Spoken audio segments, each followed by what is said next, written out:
In this video, one of the Winklevoss twins gives an Ethereum price prediction. The Winklevoss twins, who co-founded the Gemini digital asset exchange as well as family office Winklevoss Capital Management, have predicted the price of Ethereum could reach $40,000 in the long run, with a price target between $5,000 and $10,000 for the end of this year. During an interview with SumZero, the Winklevoss twins noted that during the start of the bull run this year, they believed Ethereum was undervalued at $1,400, close to its previous all-time high in 2017, while the price of Bitcoin was trading at 3 times its previous all-time high. The price of Ethereum, it's worth noting, then moved to a new all-time high above $4,300, before its price crashed to $2,000 amid a wider crypto market meltdown. The Winklevoss twins agreed with the interviewer that the price of ETH being between $5,000 and $10,000 was a reasonable range toward the end of the year, but noted they see it grow much further than that in the long run, and could even increase by 10x, accompanying their BTC price predictions. It's worth noting that the interview was in mid-May, when Ethereum was trading above $4,000 and Bitcoin was around $50,000. The twins reaffirmed their previous BTC price prediction, pointing to $500,000. Per their words, however, there are psychological barriers ETH will need to break to get to their prediction. During the interview, the Winklevoss twins also discussed Ethereum's biggest threats. They argued that another project would have to be 10 times better for people to change over to it, as ETH has a huge first-mover advantage. They added, "There's so much building happening there, on Ethereum, that there's where you want to go, that's where the eyeballs are. The thing that has to happen is scalability and throughput, its ability to process many transactions cheaply." Ethereum 2.0, they added, promises to solve ETH's scalability problems, but with the current excitement in the market, Ethereum can fall victim to the weight of its own success if transaction fees become too high. This could mean several networks gain adoption. As there are several operating systems out there, other Layer 1 protocols may take advantage of the opportunity created by Ethereum's high transaction fees. Projects they cited include Solana and Tezos. Owning ETH, they said, investors are buying a share of the projects and protocols built on top of it. It would be similar to buying land that people build on top of, effectively increasing its value.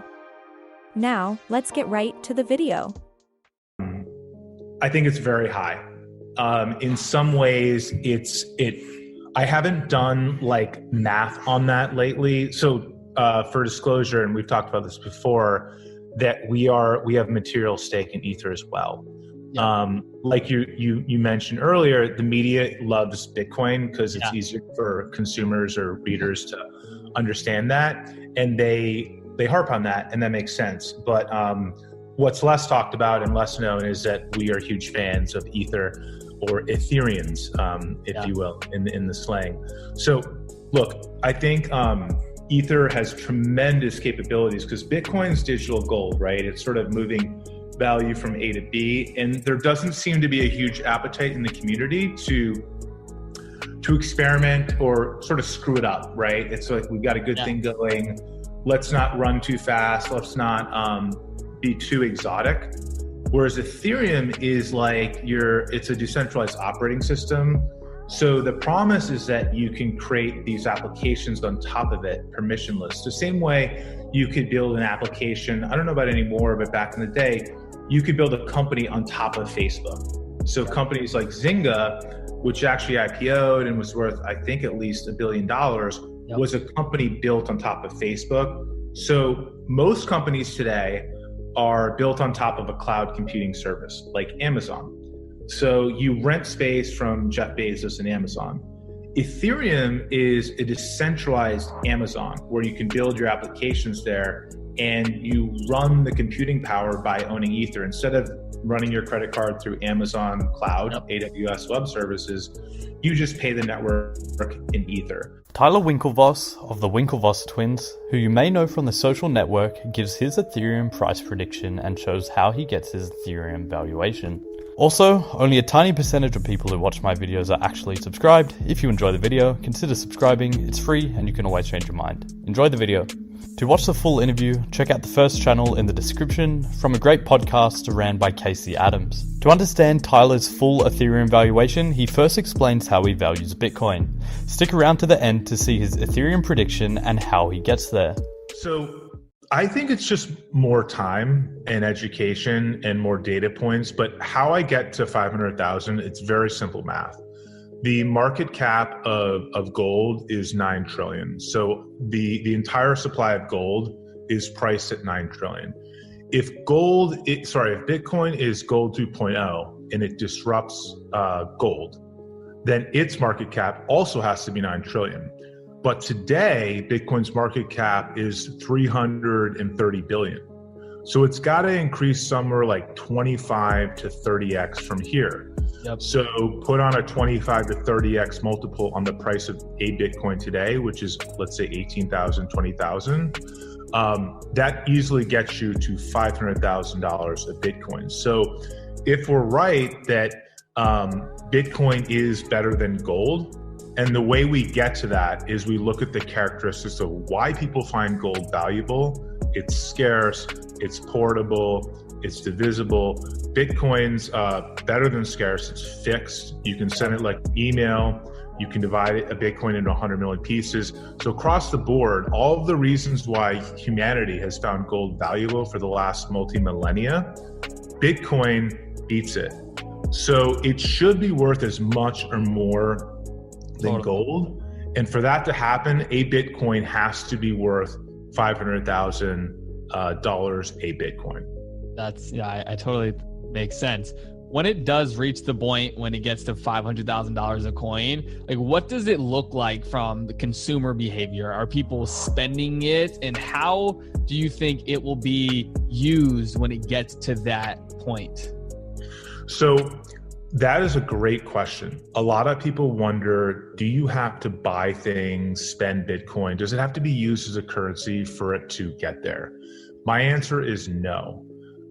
Nobody buys coffee or goes to McDonald's and buys a Big Mac with gold. Gold is seen, Store of value. Yeah, it's a store of value. You got it.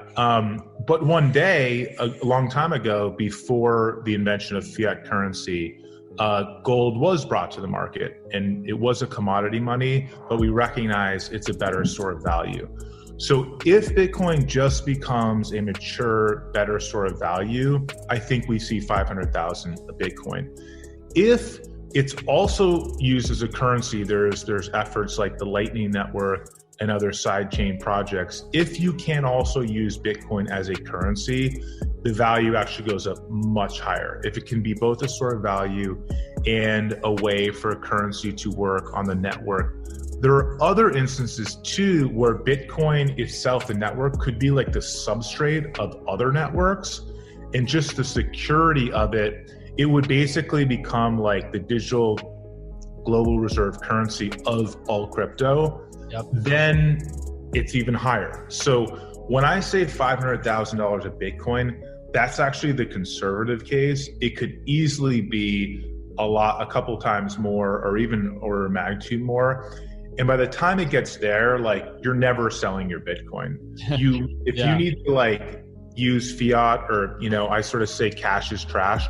You'll just be able to borrow. And today you can borrow off your Bitcoin, get the cash, spend it without selling the Bitcoin. So I was listening to this podcast, and they were joking about like this Bitcoin meme of the Matrix, and like, when Bitcoin gets to like 1 million, like, you won't have to sell it, kind of thing. Morpheus and Neo, like, Neo's like, what happens when it gets to 1 million? It's like, you won't have to sell it.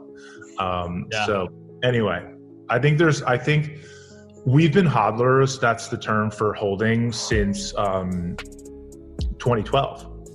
And I was on CNBC Squawk yesterday morning, and the interviewer asked me, Seema Moody, she's like, what have you been doing to prepare, like, now that Bitcoin's at 18,000? I was like, I've just been hodling.